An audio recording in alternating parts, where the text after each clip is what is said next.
Excellent. I want to thanks everybody for being here.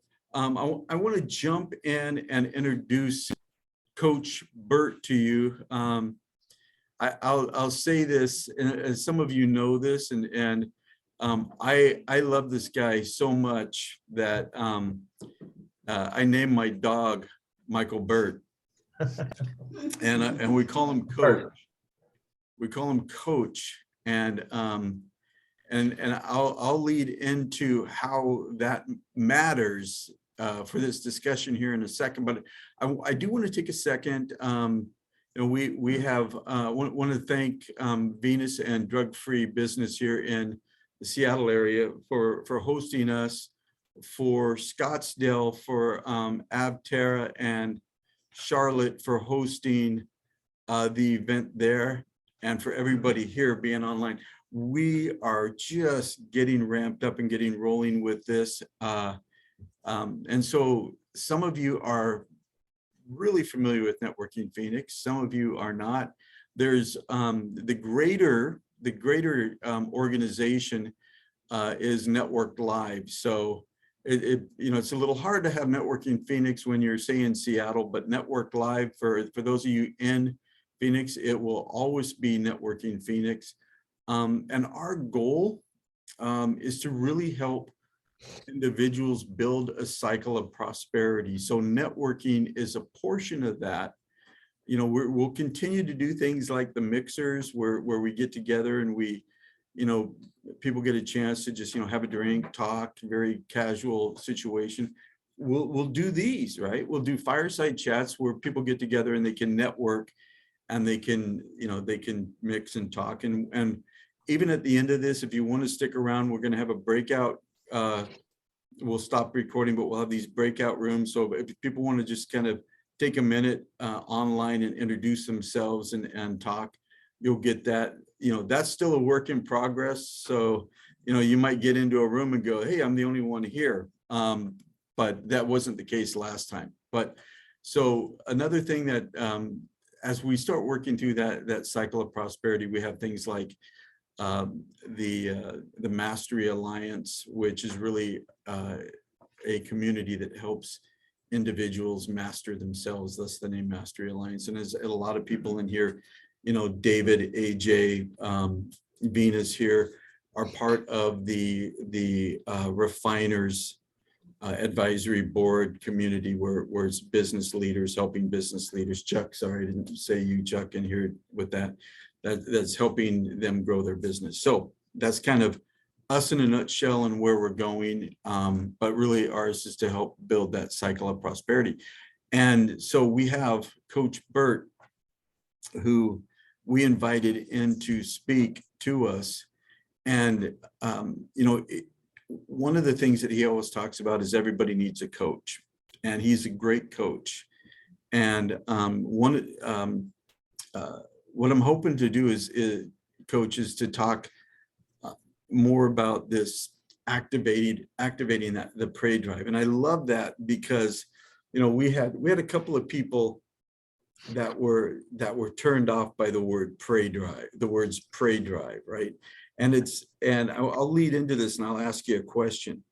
And, the prey drive isn't grab something, rip it apart and do bad things, but prey drive is really that, that advantage that we have as individuals. And I think about my dog Coach, right?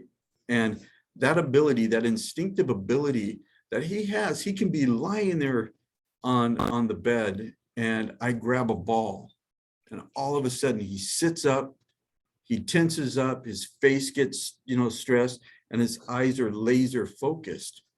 And all he can think about is, I'm going to get that ball. That's it. I'm getting that ball. And 100% of the time, he ends up with that ball. So, and, my hope is that we can hear from you about prey drive. How do we as individuals activate that prey drive and really use it for our advantage? Well, number one, thank you for having me, guys. And I'm in beautiful San Diego, California, speaking to about 800 in the morning. auctioneers, and they talk faster than I do. Maybe the first group, right? I never thought I'd be speaking to auctioneers, but Pray Drive is, I'm glad you said that, because that's why we called the book, my 17th book is called Flip the Switch. And my publisher is McGraw-Hill, and they too were concerned that there would be a negative connotation to Pray Drive, but the book is based on how to activate the deepest drive in a person. An animal, like a dog, like your dog Coach, and thank you for naming it after me, has a prey drive. Prey drive in an animal is the animal's ability to see something and pursue it. Or in other words, stalk, capture, and capture, stalk, pursue, and capture. When I heard that probably 3 years ago, I drew a big association and I said, I believe humans have a prey drive, but it is not their ability to stalk, capture, and kill something. It's their ability to see something with the eyes, optically, or in the mind, in the imagination, and to pursue it, right? So it's an instinct that I think is in you to pursue potential, deals, partnership, opportunity, but that drive has to be activated. So I actually trademarked the 2 words prey drive in humans. And then I spent about 3 years breaking down and deconstructing all 20 motivational theories. And they all say the same thing. We move toward things we want. When we're hungry, we move toward food. When we're thirsty, we move toward water. When we're lonely, we move toward people. But what happens, Tab, when we have everything we want? Is we become complacent. And that's really a part of our problem in the United States, is that we have it so good that many times we contract to places of comfort and we actually lose our prey drive. Okay. So as a coach for the last 30 years, one of my number one things has been to activate that drive in people so that they will pursue their bigger future. And that's really what I'm saying when I'm saying prey drive. And I appreciate that. And I do get the flip the switch, right? I mean, but that ability to, and you talk about losing that hunger or that drive and I'll say this, I went through, and a lot of people know it, that situation where my company was $750,000 in debt. I was total debt over $1 million. And I knew exactly every day what it was I needed to do. And I woke up early and I did those things. And I created this whole program around it that allowed me to overcome. And one day, somebody had said something about, like, what I really like about your book that you wrote is this thing. And I said, thank you. I really appreciate that. That I love hearing that. And I went, did I say that? I didn't say that to the person, but I said that. I was like, did I say that? I was like, I probably should go back and listen to my book. I should go back, listen to it. And it scared me. It scared me because I thought that person that I had to pull out in order to accomplish something deep, I let that person slip. Because things were good, that we paid off the debt, where our net worth is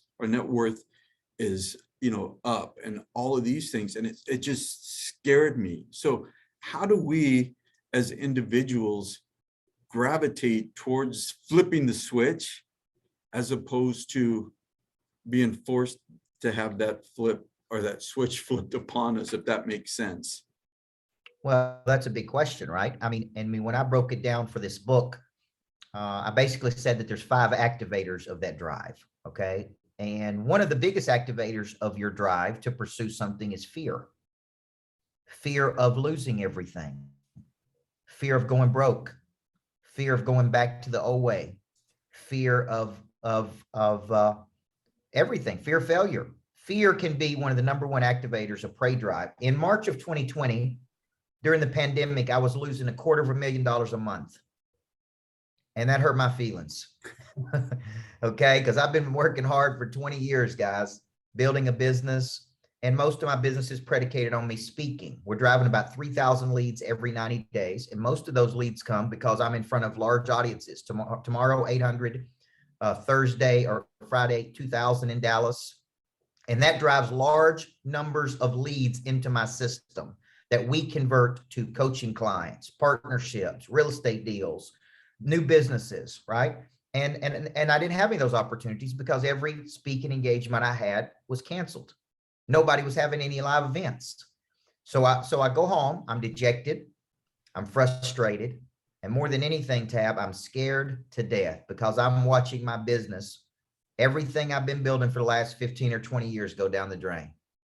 My staff is depressed, and that's a problem when you run a motivational business. Okay, everybody on my team was depressed, and but it activated something inside of me. You talked about finding that gear, right? You had to kind of get to that point to find a new gear. Well, what it activated in me is that fear activated a competition, a competitiveness in me, because I was a basketball coach. And the competition is I always had an adversary. I always had a nemesis. I always had an opponent. I always had somebody pushing me. And when I got afraid, what do most people do when they get afraid? They contract. They move to places at the company. Right? Well, big time people don't do that. When they get afraid, they expand. And so what I did, based on two activators of prey drive, fear and competition, is I multiplied everything I was doing. I multiplied the social media. I multiplied the clients. I was doing 8 Zooms a day for free for any company in the world who would let me coach them, because they all had the same problem I had. They had unmotivated employees. People are scared to death of losing their jobs.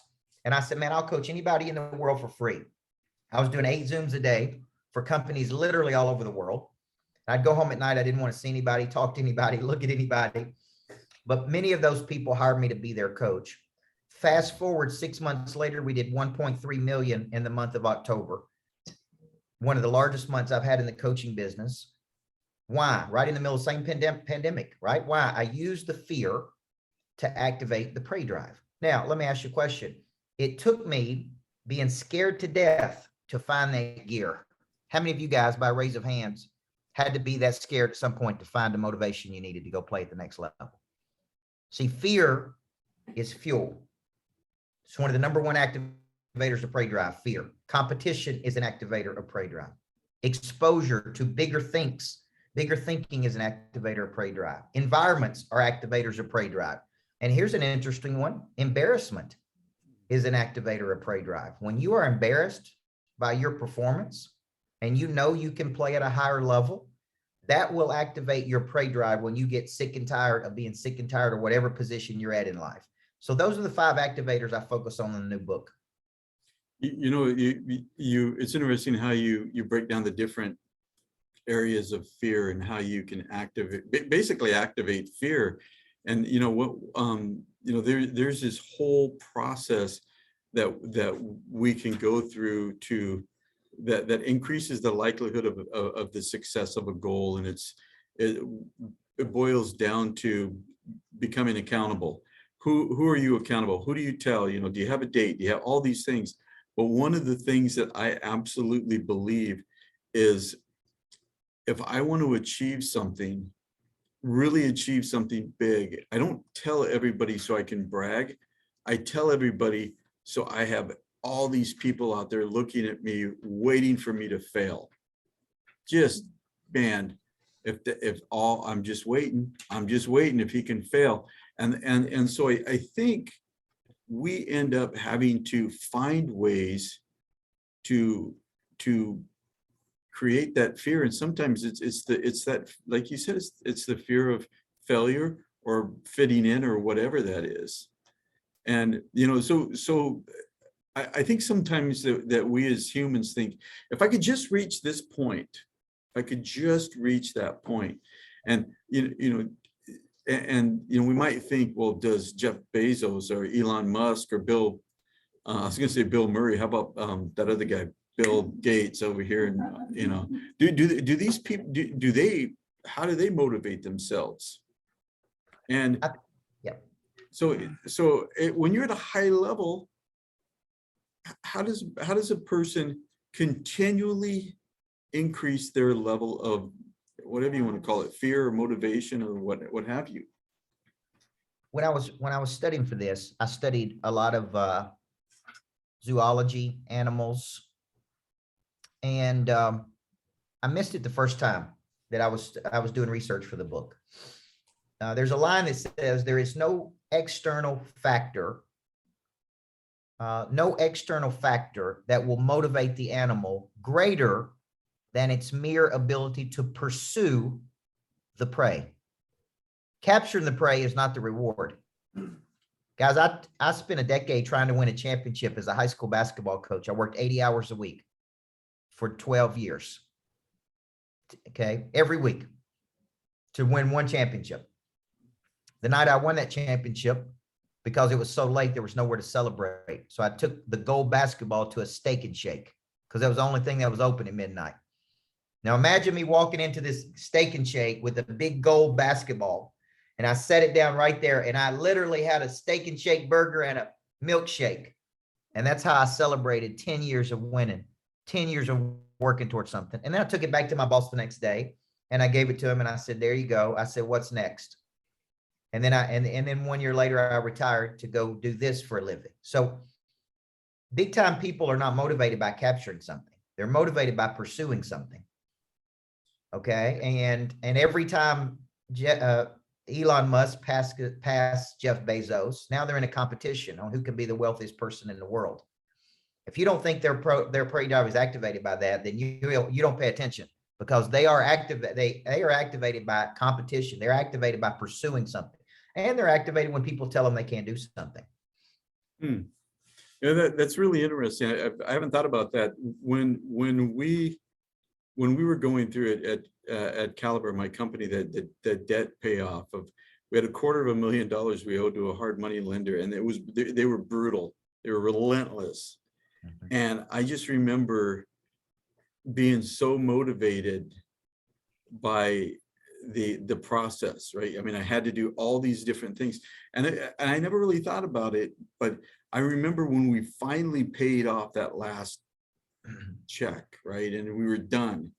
And I just remember going, okay, where's the fanfare? It's very much like you're sitting there drinking a milkshake and that, and say, where's the fanfare? And I remember saying to the president of my company, where's the fanfare?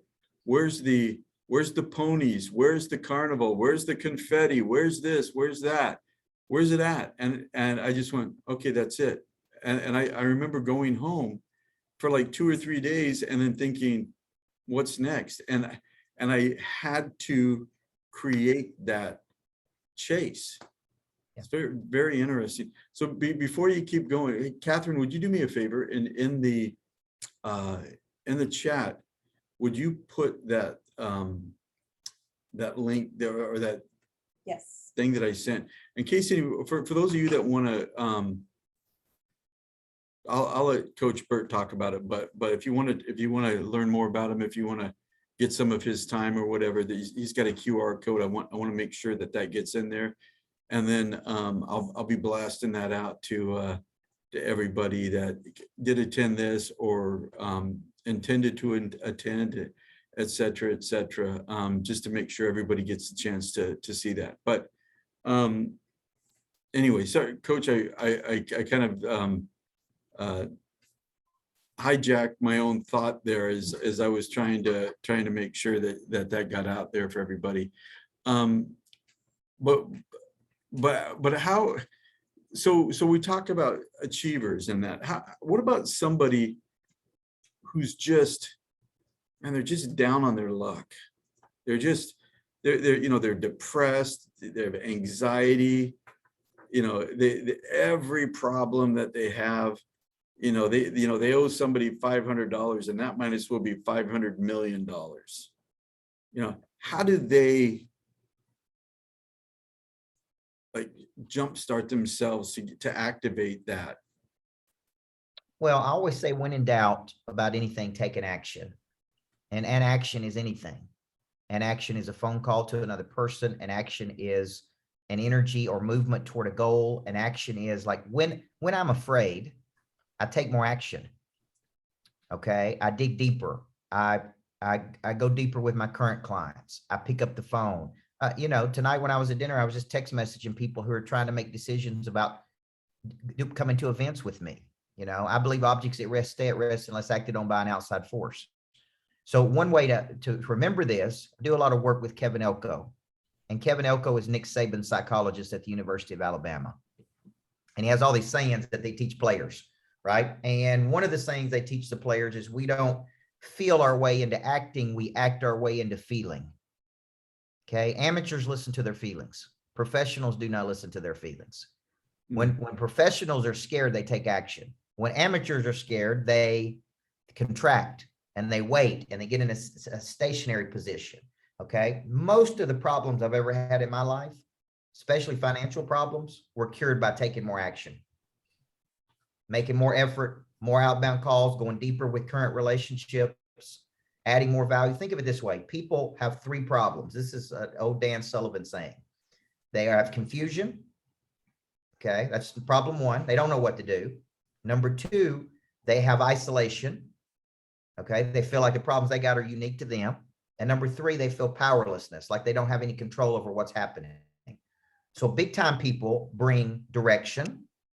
That could be called leadership. They bring connection to the isolation, and they bring creativity. Like I coach a lot of mortgage people, and they're all freaked out right now because rates are astronomical. They can't sell a mortgage. They're down 30 or 40%.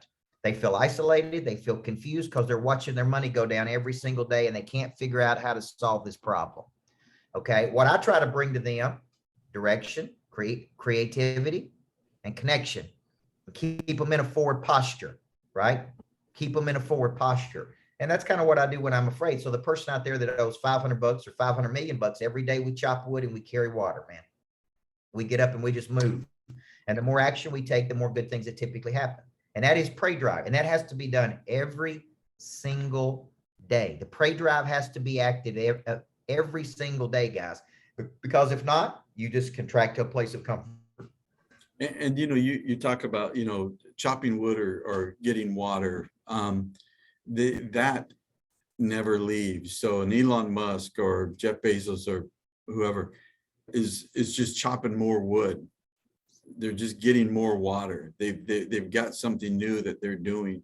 And that need to go out and constantly be doing that taking that action. And that's that's something that I talk to. There's one specific individual that I get a lot of people that I mentor. They'll ping me, they'll ask me things, and somebody said, "Oh, I've got this problem," and he goes over it, and it literally was $500. I said, "You don't have a problem, not with what you think you have a problem. You have a problem with not enough action. You have a problem. You're looking at something as being astronomical instead of looking at it and saying, I've got one thing I need to accomplish right now. I need to accomplish this thing and take that action and that step towards that thing." And I'll always tell people what you want to do when things are really rough is you want to be able to put your head on your pillow and say, that day sucked. That day was brutal. That day was whatever it was, but I did everything I possibly could to move that forward. And I think sometimes, and you talked about the way society is, we want ease. Just make it easy. And there was a post today that I saw on Facebook that said, what would you do if you didn't have any fear? What could you accomplish? And everybody's like, oh, this. And I write, I couldn't accomplish anything.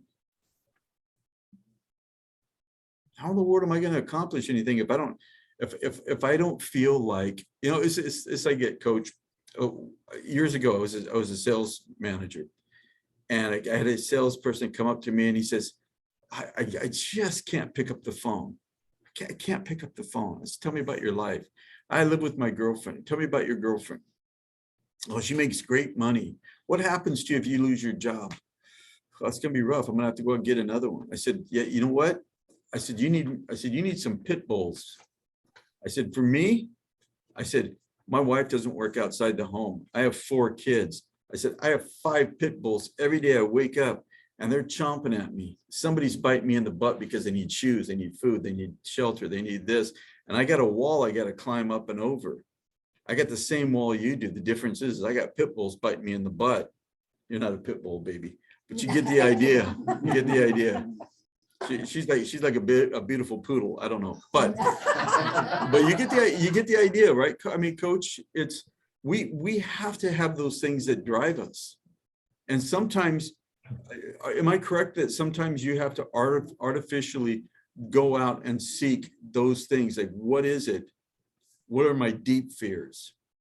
Yeah, many times you have to artificially create this. I think a great example of this is Jordan in The Last Dance.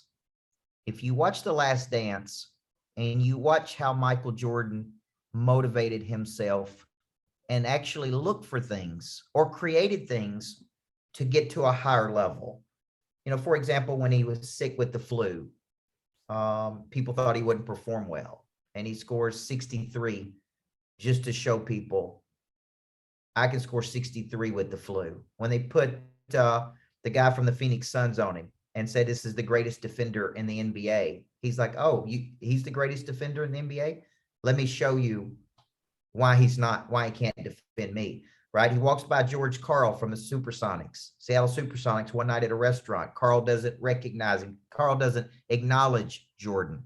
And because he didn't acknowledge him, that activated his prey drive for him to have an incredible night the next night, to say, never again will you not acknowledge me, right? Jordan was a master at using things to activate his prey drive. Imagine playing 82 games a year and then X number of games in the playoffs. And imagine trying to do that and winning ever how many championships they won, 6 championships with the Bulls. And imagine having to activate that prey drive over 100 times at that level. It's not always going to be something in life that activates it. You have to find a way to activate and reactivate. And it could be something imaginary. It could be something that you sense internally. It could be a feeling of rejection that you have from someone. It could be something that you use to flip the switch. And that's why we call the book Flip the Switch, because my publisher said, what does it do when your prey drive is activated? Okay. And I said, man, it's like it flips a switch in a person to another level, right? My wife had never read a self-help book at 30 years old. Her company, Verizon, she was selling cell phones for Verizon. She'd never been to a workshop. She'd never read a self-help book. She never had a coach. They told her she had some potential, and they bought a $50 ticket for her to come to one of my workshops 10 or so years ago, right? She came to the workshop. She sat in the back. I coached for 2 hours, and she came up afterward and said, look, I've never had anybody coach me on this, right? And she picked up a husband at the workshop. Okay. It's the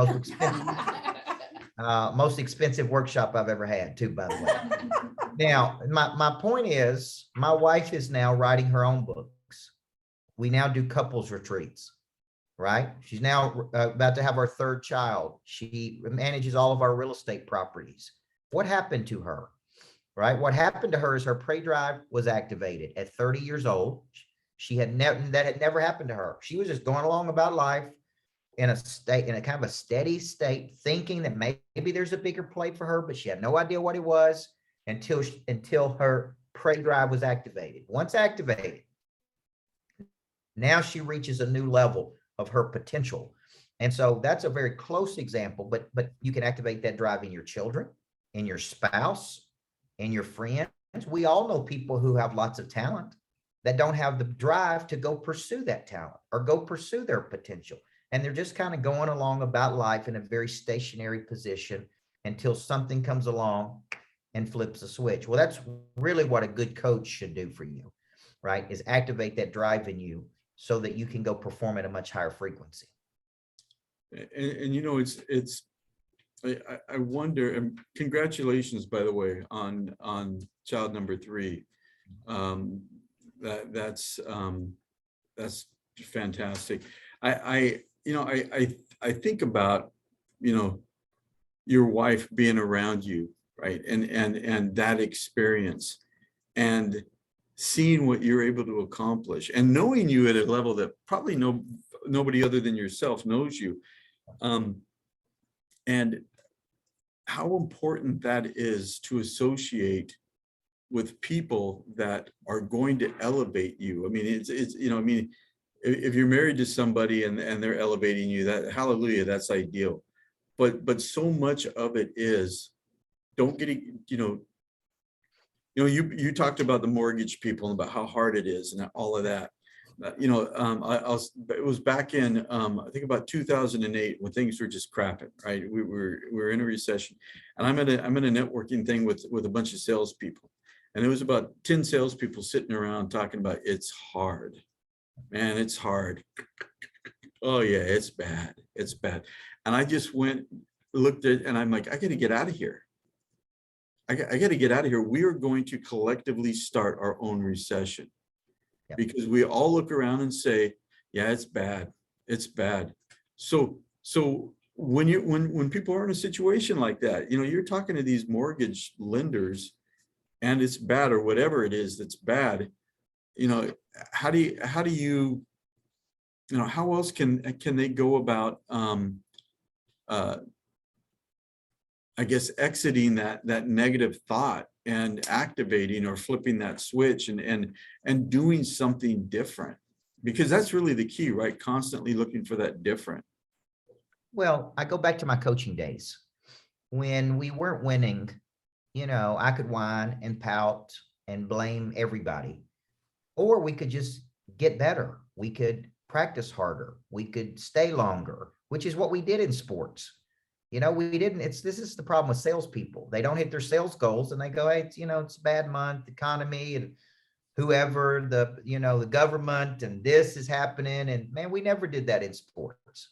Yeah. If we weren't winning, we came in early. We stayed late. We practiced longer. We watched more film. We worked harder. We didn't accept losing just because we said it was hard. And then I got in the business world and I started coaching business people. And it's like, man, they would just call it a day and say, bad day, didn't sell anything. Nobody's buying. Nobody's got any money. The truth is, there's people out there in the mortgage world winning right now. There's people out there in every industry winning. I could show you people in every industry in almost any economic period that are crushing it. Okay. I could show you two people that do the exact same thing in my coaching program, and one's whining because there's not opportunity and one's crushing it. And they do the exact same thing. So it really comes down to the creativity of how do we do that. Now, back when we were selling speaking engagements, I opened a publishing division that was on track to do $1 million in the first year. I never had a publishing division, but I did it, right? Mm-hmm. Opened a funnel division, a CRM company, right? I began doing virtual summits. I had never done virtual summits. See, it'd have been easy for me to say, look, man, my speaking business is done. What am I going to do? No, that would have been my fault for relying on one stream of income. And I don't think you should ever rely on one stream of income. So the mortgage originators that can't sell a mortgage right now should have been thinking about, how do I diversify this? How do I have 3 sources of income? How do I have 4 sources of income in case this source is not working, right? So we've diversified our portfolio so that I can, like a coach, flip the levers and go, you know what, this is bigger opportunity. Like I'm doing success schools for kids right now, 90-day programs. We teach kids the habits of the top 1% of performers in the world. They get coaching every week from a certified coach that's trained by me. They come to 2 boot camps with me in person, and we teach them remarkable boldness, intrinsic motivation, connection, grit and resilience, and ability to lock in and see something through to its conclusion. We've already got 150 kids in that success school, en route to probably having thousands of kids in that success school. Maybe the biggest opportunity that I've ever put together, right? This could be multi-million dollar play. Now, if I see that opportunity over there, I need to put my time and energy into that because it's big and it's scalable. Okay. And everybody's got a problem with the education system, but nobody wants to do anything about it. Well, I'm doing something about it. The teachers in my success schools can make as much as $4,000 to $12,000 a month. Now, show me a teacher in any school in America make $12,000 a month teaching. Okay. And they're teaching success principles without the constraints of the school system as a supplementary academy. Okay. Now, I'm telling you that because what I learned during that period of time was I needed to diversify harder. And I need multiple streams of income coming in, and I need to use my talents to create products and services that solve bigger problems in the world, because that's where the big money is. So you got a teacher over here in Seattle that you got those wheels that spin in there, and you got to say, so, you know, very, very much appreciate that. And you know, what is it, the old saying, something about, you know, never waste a good recession, or never waste a good catastrophe. Crisis. What is it? Crisis. Or never waste a good crisis, right? And I think that you know, it's something that we have to constantly remind ourselves, and that is, how do we take advantage, you know, of what's placed before us, right? Because we can get what we can control is the things that are within our control. Now, we may not do that, and I think that becomes, you know, our challenge. Like how do we go about doing that? So yeah, I appreciate that. So Coach, we've got, I don't know, maybe let's call it 7 minutes or so. I want to be respectful of your time. I'm sure that there's some questions here, but do we have any I don't know if we have any questions online right now. I'm looking at you. I know. I was going to tell you what the question was. Okay, you come over here and say hi. Come say hi to the coach. Come say hi, Coach. Look over my shoulder. Hi, Coach. Hey there, good to see you. Good to see you too. So one of the questions is, you were talking about activating that prey drive in either people that you're coaching, or flipping the switch, helping to flip the switch for people, even your children. How do you go about doing that? How do you find the right way to flip that switch? Well, I think it starts by understanding those 5 activators and understanding, you know, I think you got to have an awareness. Like I think about, you know, my 9-year-old daughter, and what when I observe her when she's highly motivated, and I've recognized she's a high D like me on a disc profile, very driven, very competitive. Prey drive really comes out when she feels like you don't believe she can do something. When she has something to prove, her prey drive comes out. And I could see that at 9 years old, right? I can see. So what, if you really understand these 5 activators I'm talking about in this book, it's like I observe. I got people on my team, for example, and I can watch and I can observe, and I go, you know what? That's that guy's activator of his prey drive. Embarrassment is an activator of his prey drive. Competition is an activator of his prey drive, right? Fear of loss is an activator of his prey drive. You know, I can observe and start to see. The ultimate goal, though, is for you to really work through the book when it comes out in January and go, you know, this is what really activates mine. And that way, when you get into a lull or a complacency, then you can snap your way out of it. Like, I'm out on the road right now by myself. I didn't bring anybody with me on this trip. People typically travel with me, but man, it's just me. What happens tomorrow if I wake up and I don't feel like speaking to 800 people? What happens if I don't feel? I've been doing this 30 years, guys. Right? If you don't think I get tired just like you do, just because I write books on motivation, don't mean I don't wake up tired, irritated, frustrated. I'm a high D, so I'm angry when I wake up in the morning, right? Because high Ds are frustrated because we're not getting somewhere fast enough. I have to work on the difference between fantasizing and catastrophizing. I can be anxious very easy. I can get negative very easy, although I'm a positive dude. So I have all these techniques that I use to activate my prey drive so I can perform at a very high level. Has to do with the morning routine I go through, has to do with certain things I do, has to do with certain things I listen to that can immediately get myself in game mode so I can perform like an athlete. Yeah, as a high D, I have no idea what you're talking about myself. So I spend an enormous amount of my time moody and bitchy. Just sorry, it is what it is. Hey, so AJ, you have a question?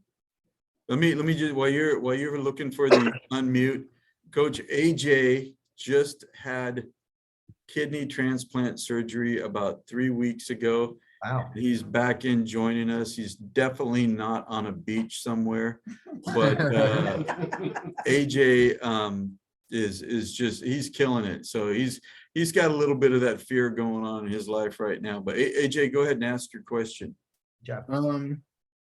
Yeah, so quick little background. Just in the last like 2 years, I've been in a real transition trying to change myself. And growing up, I built a lot of bad habits. And so I'm just curious about this Pray Drive. And I really like, I do a lot of comedy and work for different advocate stuff. And I'm very confident now in what I'm building and who I am.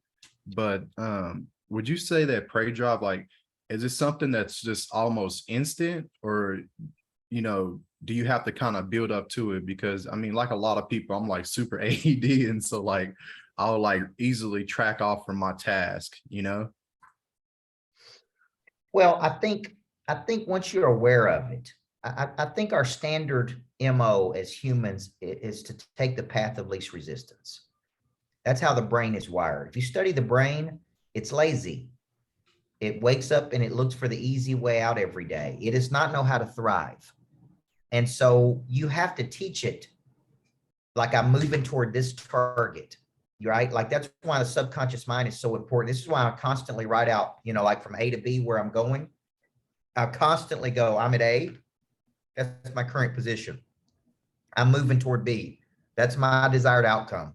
And I'm telling my brain, this is what's got to happen to move from A to B to activate that Pray Drive. Because if the B is too small or the goal is not big enough, it doesn't get me excited enough to put any energy toward it. Okay. So I got to actually flip that switch every day to move toward my desired outcome. Or it's like, man, what's the path of least resistance here? Okay. So you just kind of constantly, like, even in the small goals, reminding yourself of the overall picture. Every move you make is moving you toward your B, which is your desired outcome. Okay. Thank you. Okay. Yep. And I'll say this about Coach Burt. He writes stuff down like nobody's business. I've always, and I just tell myself every time I'm talking to him and he writes something down, I was like, man, that was golden. And I just dropped some serious gold nuggets on it. 'Cause look at that guy write. That guy's writing like nobody writes when I talk. Anyway, Scottsdale. Does anybody there? John, does anybody have any questions there in Scottsdale? Scottsdale, no. Oh, I have a question. what's that? Are we unmuted? Yeah, you're unmuted. Can you hear me? Can you hear me? Yep. We can hear you. Yeah, we can. Yeah. Okay. So I have a question for Mr. Burt. How does that routine to start off and from the beginning, right, day one, how does the routine look like throughout the day? How do you want to get prepared for the concept, right, of focusing the way that you're describing? Well, I think what I do is I have concentrated periods of time where I focus on certain activities and I don't mix activities together. So I have, it's like Neapolitan ice cream, chocolate, vanilla, and strawberry, right? It's clearly delineated. You don't mix it together. Okay. Well, during my day, I have times where I focus on new money, nothing but new money for the business. Then I have times where I'm focused on engagement with people. Then I have times where I'm focused on me. So it's a pretty structured day so that I can focus on the main things. Now, remember, if I were drawing on a board, I would show you we're all at A and we're moving toward B. B is our desired outcome. A is our current position. Every action you take should move you toward your B, whatever that B is. If B is where my passive income is greater than my living expenses, I should be making moves toward that. If B is to hit a certain number, revenue number, I should be moving toward that. And so what I try to do is eliminate low value activity throughout the day that has nothing to do with moving me toward my B. And most people participate in all kinds of low value activity. This is activities they do during the day. It's got nothing to do with moving them toward their goals. Okay. And in companies, you should see how much time is wasted every day, right?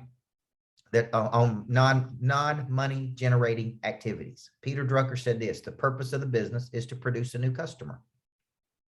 That's what most of your day should be spent on: producing new money, producing new revenue. Yeah, if you study, you talk about Justin talking about deep versus shallow work. Just study Cal Newport, right? Study deep work and what he talks about there. And when I'm writing a book, That's a deep work, right? Where I'm going into the woods and I'm focused on producing something new. There's also deep work where just non-distracted, focused attention on manifesting something, on creating something, right? And that's the deep work that most people don't focus on. And that's why most people are, just don't, kind of bring shallow concepts to the market because they just haven't done the deep work. Awesome. Thank you. Anybody here, Seattle, have a question? Where does these, By the time he wakes up, what does his day look like? what does your day look like by the time you wake up? Like how do you, did I ask that right? Yeah, Yeah. does he have a particular routine, like go exercise and? Yep. I do. I try to feed all 4 parts of my nature every morning. That's body, mind, heart, and spirit. So I have a pretty structured routine when I wake up in the morning. Typically, I wake up about 5:20 when I'm back in Tennessee. And first thing I do is I listen to a song called "It's a Great Day to Be Alive." It's hard to be upset when you listen to a song called "It's a Great Day to Be Alive." Okay. And then I get dressed. I go to the gym, which is about 15 minutes away. At the gym, I box. So I really like boxing. So I go to a gym called Rock Box, which is a new franchise where I box for 30 or 40 minutes. And I do functional fitness for 20 or 30 minutes in a controlled environment with a coach. And on the way there, I listen to a sermon. I'm a faith-based person. So typically on the way into the gym, I listen to a 15-minute sermon that feeds my faith. Then I go work out hard. That feeds my body. Then I come home and spend time with my kids. That feeds my heart.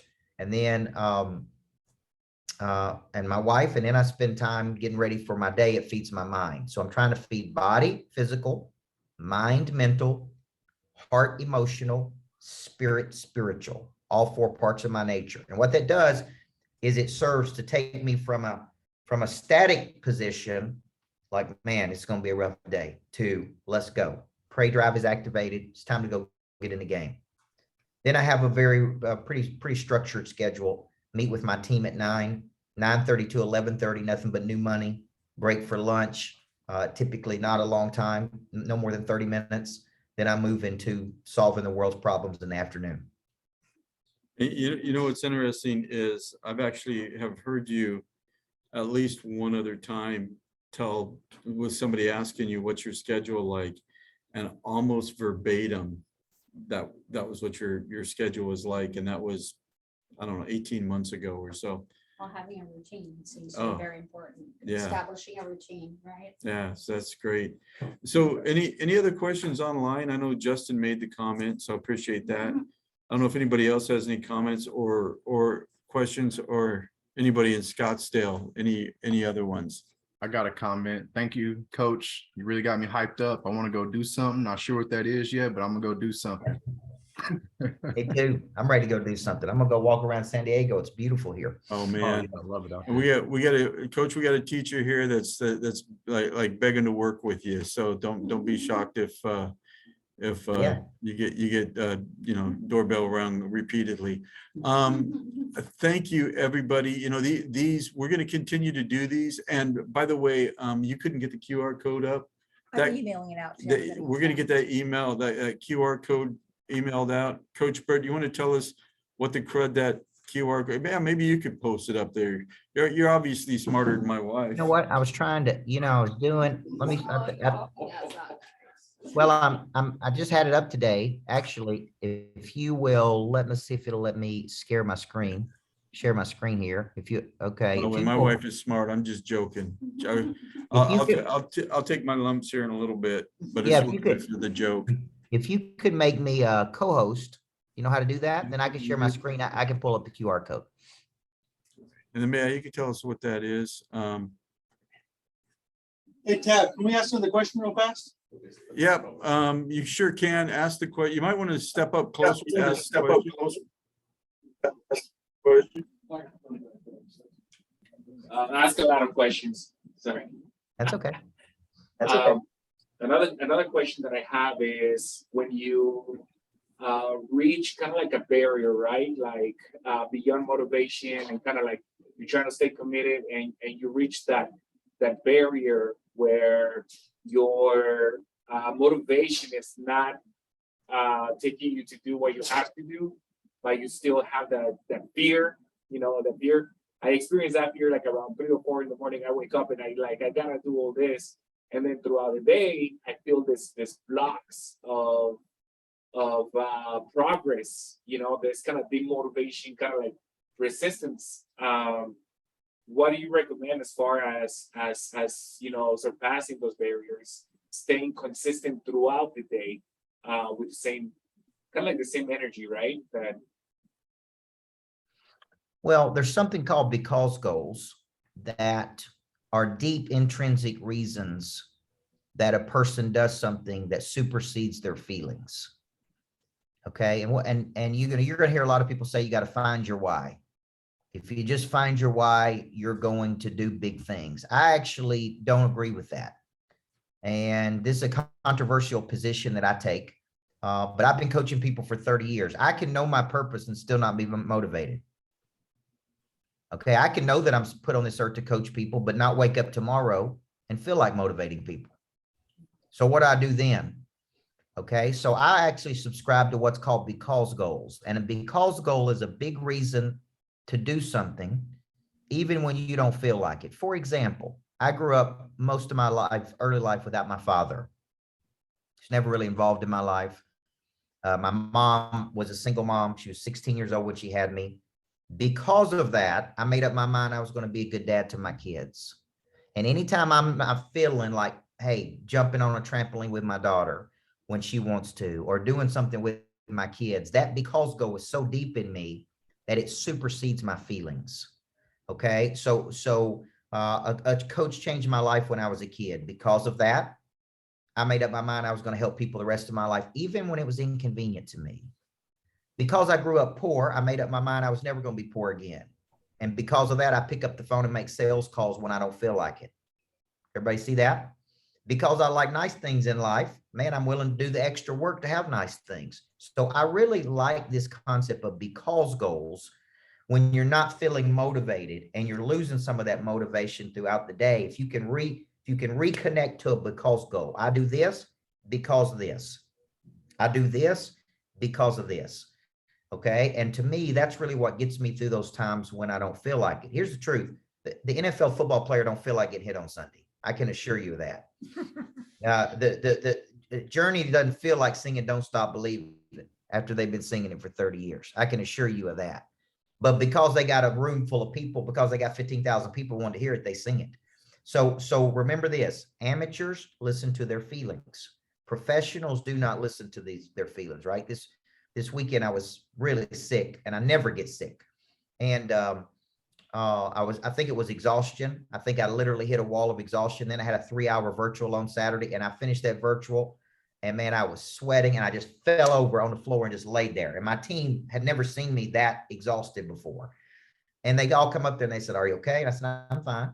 And my team is like, "Man, that's because you're a pro, man. You made it through 3 hours of just fighting through it to get this thing done." I went home, I rested for a day and a half.